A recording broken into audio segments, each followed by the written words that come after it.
Covid समय रे महा घोटाला सरकारी पांठी हरिले ट्रस्ट सांघातिक सत खोलिब इंजीनियर को असल चेहरा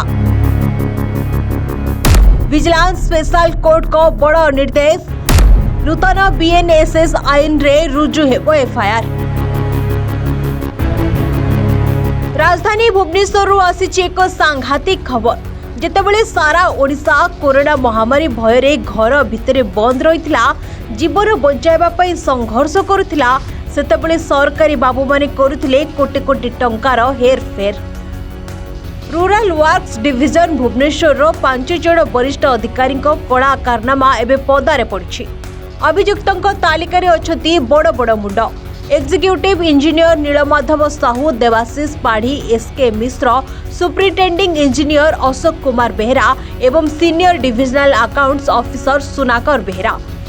तेबे अभियोग अनुसार लॉकडाउन समय जितेबाला बाहर को गोड़ काढ़ा असंभव रही सेतबेले एही अधिकारी माने कागज पत्र रे फील्ड वर्क दर्शाई सरकारी अर्थ आत्मसात करथिले। तेबे खोर्धा जमुझारीर साहसी आवेदनकारी ज्ञानरंजन दास एही दुर्नीति विरोध में स्वर उत्तोलन करी कोर्ट को द्वारस्थ होइथिले। दीर्घ दिनर शुणाणी एवं विजिलेंस रिपोर्ट को आधार करी एवं विजिलेंस स्पेशल जज कोर्ट एक ऐतिहासिक निर्देश देछथि। तेबे नूतन बीएनएसएस आईन धारा 137 अनुसार एही अधिकारी विरोध में मामला पंजीकरण करी तदंत करने को विजिलेंस को स्पष्ट निर्देश दिया जायछि। तेबे एही संपूर्ण घटना रे एबे प्रशासनिक महल को दोहलाई देछि। एही बाबद रे ज्ञानरंजन दास पिटिशनर को प्रतिक्रिया नेछु आसंत सुनिबा से कोन कहछथि।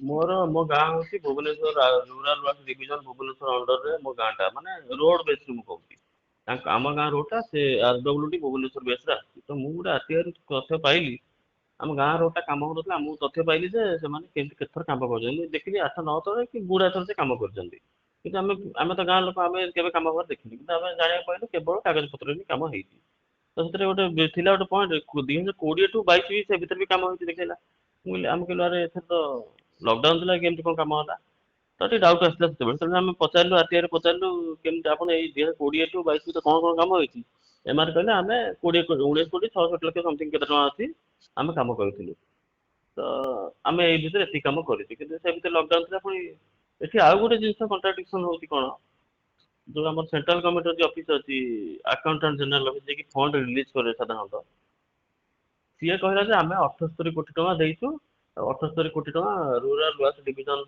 टोटाली खर्च करछि माने जीरो बैलेंस सहित एति दिटा कथा हे गेला कथा कॉन्ट्राडिक्शन माने आरडब्ल्यूडी भुवनेश्वर कहू आम 19 कोटी टका खर्च करछि 20 कोटी टका पाइछु 19 कोटी खर्च करछु बाकी जहाँ कौन अल्प किसी टंका से नॉन प्लानिंग काम एडजस्ट होती नॉन प्लानिंग टॉपिक अलग से भी बहुत पर जाऊँ यार सेपटे सेंट्रल गवर्नमेंट कहते आम 78 कोटी रिलीज कर 78 कोटी टका खर्च भी होती तो ये दुटा कथा कॉन्ट्राडिक्शन हो गला सहज आम डाउट भी था कोविड बेले सब कम हो कोविड बेले स्पेशल रिलीफ कमिशनर जी under revenue and disaster department declare कला कोविड की कौन डिजास्टर नेशनल डिजास्टर डिक्लेयर कला चिठी संख्या 1706 तो स्पेशल रिलीफ कमिशनर 2020 मार्च मसीह 2022 मार्च मास भितर सर्वमोट 153 ऑर्डर इश्यू कला 153 ऑर्डर इश्यू कर कारण ये कोविड मैनेजमेंट के मैनेजमेंट हम माने कौन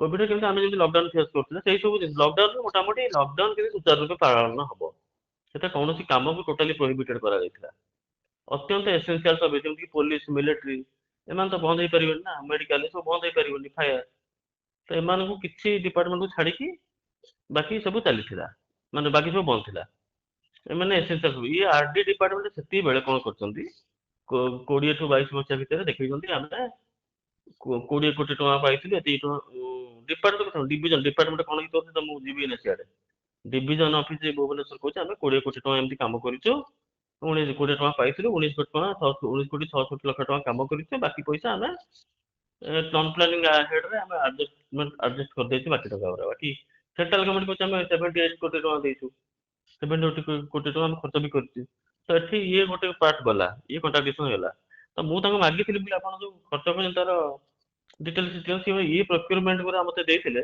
सेतरे रोड रो कोनोसी एड्रेस नाही किछि रोड नै खाली रोड वर्क ରୋଡ ୱାର୍କ ଖାଲି କୋଉ ରୋଡ କାମ ହଉଛି କଣ ହଉଛି କିଛି ଲେଖା ହେଇନି। ରୋଡ ୱାର୍କ ଏତିକି ଟଙ୍କା ଇ ପ୍ରୋକ୍ୟୁରମେଣ୍ଟ ଯୋଉଗୁରା ଆସିଲା ସେଥିରେ କିଛି ମାନେ କ୍ଲିୟର ନାହିଁ ସେଗୁଡା। ତାପରେ ପୁଣି ଇଏ ଗଲା ଭାରି ଗୋଟେ ପାଠ ନନ୍ ପ୍ଲାନିଂ କାମ ଯେବେଠୁ ଆମର ନୀତି ଆୟୋଗ ଇନଷ୍ଟଲ ହେଇଛି ଆଉ ପ୍ଲାନିଂ କମିଶନ ଡିମୋଲିଜ ହେଇଛି ସେବେଠୁ ନନ୍ ପ୍ଲାନିଂ କାମ ବନ୍ଦ ଅଛି ମୋଟାମୋଟି 17-18ରୁ ଟୋଟାଲି ନନ୍ ପ୍ଲାନିଂ କାମ ପୁରାପୁରି ବନ୍ଦ ହେଇଛି। ସେଣ୍ଟ୍ରାଲ ଗଭର୍ଣ୍ଣମେଣ୍ଟର ବି ରିପୋର୍ଟ ଆମେ ସେ କୋର୍ଟ ଅର୍ଡର ଆମେ ଏନକ୍ଲୋଜ କରିଛୁ। ନନ୍ ପ୍ଲାନିଂ କାମ ଟୋଟାଲି ବନ୍ଦ। ଇଏ କହୁଛନ୍ତି ଆମେ ନନ୍ ପ୍ଲାନିଂ କାମ କରିଛୁ 19,600 ଲକ୍ଷ ଟଙ୍କା। ସେପଟେ ସେମାନେ କହୁଛନ୍ତି 78 କୋଟି ଟଙ୍କା। ଏଠି ଦିଟା କଥା କଣ୍ଟ୍ରାଡିକ୍ସନ ହେଲା ମାନେ ହେଇଛି ତ ମାନେ କିଛି ଦିଟା ତ ସତ ହେଇପାରିବନି ଗୋଟେ ହିଁ ସତ ହେଇପାରିବ। ଅଭିଯୋଗ ମୁଁ କରିଥିଲି 20/11/2025ରେ ଆଜ୍ଞା ମୁଁ କରିଥିଲି ସ୍ପେଶାଲ ଜଜ୍ in the court of special ଜଜ୍ ଭିଜିଲାନ୍ସ ଭୁବନେଶ୍ୱର ମୁଁ କରିଥିଲି। ମୋର କେସଟା ରେଜିଷ୍ଟ୍ରେସନ ହେଇଥିଲା 1cc ନମ୍ବର 25/2025 ଅନୁସାରେ। ତ ଯଦି କହିବେ ମୁଁ କହିଥିବେ କମ୍ପ୍ଲେନର ଥିଲି ମୁଁ ଆକ୍ୟୁଜ ଥିଲେ 5 ଜଣ କମ୍ପ୍ଲିଟଲି ଆକ୍ୟୁଜ ଥିଲେ। 5 ଜଣ କିଏ ଜଣେ ଏବେ ସେ ରିଟାୟାର୍ଡ କରିଗଲେ ନୀଳମାଧବ ସାହୁ ସିଏ ଥିଲେ executive engineer rural division Bhubaneswar. ତାପରେ ଇଞ୍ଜିନିୟର ଦେବାଶିଷ ପାଢୀ ତାଙ୍କ ସିଏ ବି ଥିଲେ ଏକ୍ଜିକ୍ୟୁଟିଭ ଇଞ୍ଜିନିୟର। ଏସକେ ମିଶ୍ର ଥିଲେ ଏକ୍ଜିକ୍ୟୁଟିଭ ଇଞ୍ଜିନିୟର। ଅଶୋକ ବେହେରା ଯିଏ କେବେ ରିସେଣ୍ଟଲି ରିଟାୟାରମେଣ୍ଟ ହେଇଛନ୍ତି ଏଇଠୁ ଆରଡବ୍ଲ୍ୟୁଡି ଭୁବନେଶ୍ୱରରୁ ହିଁ ରିଟାୟାରମେଣ୍ଟ। ମାନେ ବେଶୀ ମାନେ ଯଦି କାହା ସମୟରେ ହେଇଛନ୍ତି ଏଇ ବ୍ୟକ୍ତି ଅଶୋକ ବେହେରା ସୁପରିଟେଣ୍ଡେଣ୍ଟ ଇଞ୍ଜିନିୟର ଥିଲେ। ଯେହେତୁ ମାନ୍ୟବର କୋର୍ଟ ଆଦେଶ କରୁଛନ୍ତି ମାନ୍ୟବର କୋର୍ଟ ସାଙ୍ଗେ ସାଙ୍ଗେ ଅର୍ଡର କରିନାହାନ୍ତି। ସମସ୍ତେ 3ଟା 4ଟା ହିୟରିଂ ମୋ ସାଙ୍ଗେ କରିଛନ୍ତି କଥାବାର୍ତ୍ତା ହେଇଛନ୍ତି। ମତେ ପ୍ରଶ୍ନ ପଚରା ହେଇଛି ଯେ ସାର୍ ପଚାରନ୍ତି ଯାହା ମତେ ଇନକ୍ୱାରି କରାନ୍ତି କରିଛନ୍ତି ତାଙ୍କୁ ହୃଦୟ ଦେଇଛି।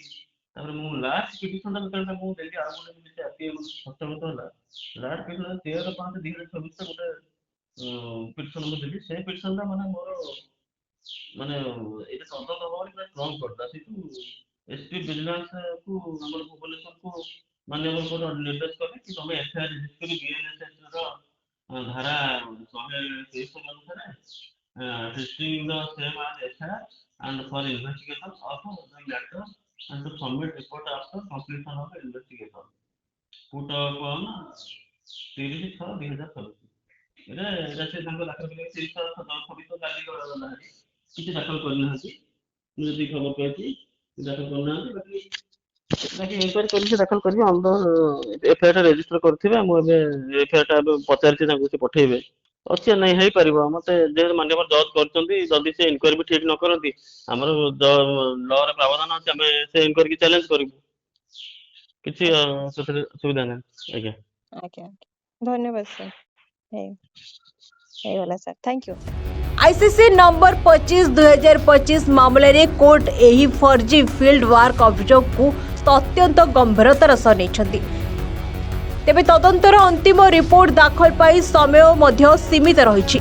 वर्तमान समस्त नजर विजिलेंस तदंत उपरे। तेबे देखा बाकी रहा कोविड संकट समय सरकारी तहविल लुट करथिबा एही धड़ा हाथी माने केमिति आईन चक्रव्यूह पशुंट। Bureau report BTV।